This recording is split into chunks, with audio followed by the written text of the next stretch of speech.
I don't have a financial doctor, so as to speak, who I can go to and say, hey, listen, you are my trusted person, you know my financial outlay, how do I manage my money better? If nobody comes to me to sell these products, a lot of times I don't even know what I want to buy. Affluent or mass affluent ke liye, that is a space in which opportunity to grow is huge. One is to be able to strategize, two is to be able to roll out and implement. Implementation, I think strategizing is the easy part, but the implementation is where the gap is today.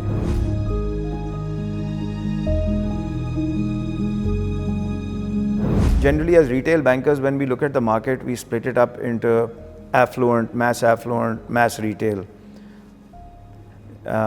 If you look at the number of customers with the data at the State Bank, there are in excess of 100 million accounts with the State Bank, and within that, if you just simply look at it from the perspective of deposits size per customer, there are about more than 100 million customers, but 6 to 7 million customers account for nearly 80% of the deposits.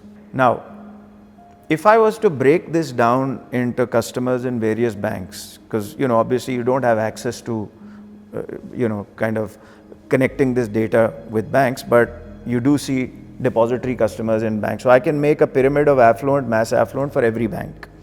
Mass affluent, affluent, and mass retail. What we see is that a mass affluent customer and an affluent customer, what they need is a relationship-based banking, right? So they want somebody to connect with them, and then they want somebody to understand their needs, somebody they can trust, and they will then open up with them and tell them what their problems are, and then be able to get solutions from this individual. So they're looking for this sort of relationship-based banking.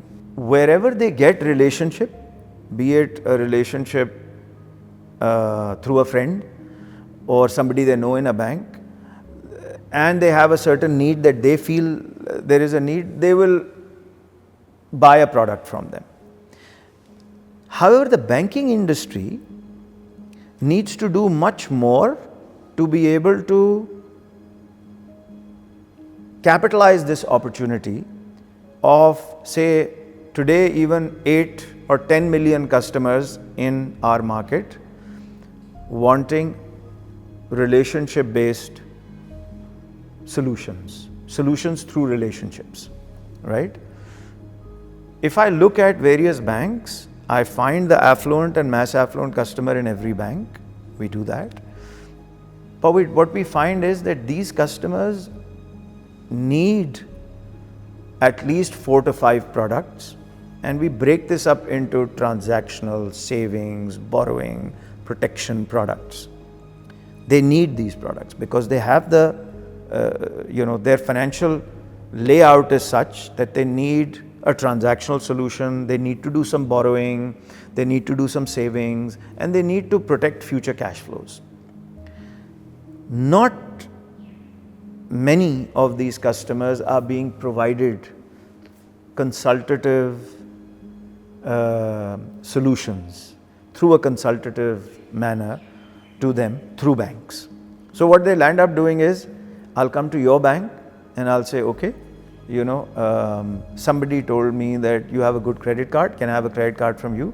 Then I'll go to bank X, where somebody told me that they have a good auto loan. You may have a good auto loan, but nobody told me, and there is nobody building a relationship with me from your bank. So I'll go to bank Y because I heard somebody told me that they have a good auto loan, and I'll get an auto loan from there. Then somebody will come from me from bank B and want to sell me an insurance product, and I'll be convinced maybe through that person, and I'll buy. So I may have my wallet spread across the industry and nobody is there aggregating, number one. Number two is that if nobody comes to me to sell these products, a lot of times I don't even know what I want to buy. So I don't have a financial doctor, so as to speak, right? Who I can go to and say, hey, listen, you are my trusted person, you know my financial outlay, how do I manage my money better? Where do I get my transactional solutions? Where do I get my saving solutions? What should be my... That needs to be done. So affluent or mass affluent ke liye, that is a space in which opportunity to grow is huge. One, banks who aggregate a customer's needs with them, they will grow as compared to others. And number two, banks who move towards, they will aggregate if they move towards a relationship-based solution for the affluent and mass affluent. When they do this through a relationship-based solution, they will also then be able to access more customers who've not been given these solutions by any bank, because nobody's approached them, nobody's even talked to them about these solutions, right? Banks are driven by their own KPIs. So if I tell my distribution staff, go and sell XYZ product, they will only sell XYZ product. I need to put in a marker there for relationship building. So I need to say, okay, here are your 150 customers, and I will measure relationship-based building through this marker. And if you meet that marker, that means you're building relationships with these 150 customers, and then I want you to solve problems of these customers. If the banks approach this mass affluent and affluent market in this way, they will be able to do much more business. So that's why I'm saying that the opportunity to grow is in multiples. So today a bank would have the top 10% of their customers are affluent and mass affluent. They will do business with the top 1%, but the next 9% they will leave on the table. I call them, sorry for my slang, but I call them puchya nahi customers. And nobody really asked them about what they wanted, right? And so they roam around here and there. Either their problems are not met, or somebody refers them to another bank, etc. And they get whatever solution they can get. So relationship based is one. The other is mass retail. Mass retail is where you need to start thinking alternative delivery channels. It's too expensive to build relationships with mass retail, right? If I allocate an RM to mass retail and say build a relationship, the wallet size is not that big. It's not economically viable to do that. So here is where I put alternative delivery channels. I put call centers, I put the digital solutions go everywhere, but here even more so, because if I get somebody with a smaller wallet to transact with me through digital means, it's lower cost for me. And if I sell to them through alternative channels, call center, etc., it's lower cost for me. So this is an approach I feel that the banking industry, I do hear about this, right, from a few banks. I still think that, banks need to push a little harder to implement this, which means that you really need to work on quality of people, quality of product, quality of service delivery, process delivery. That's very important. So that's a space that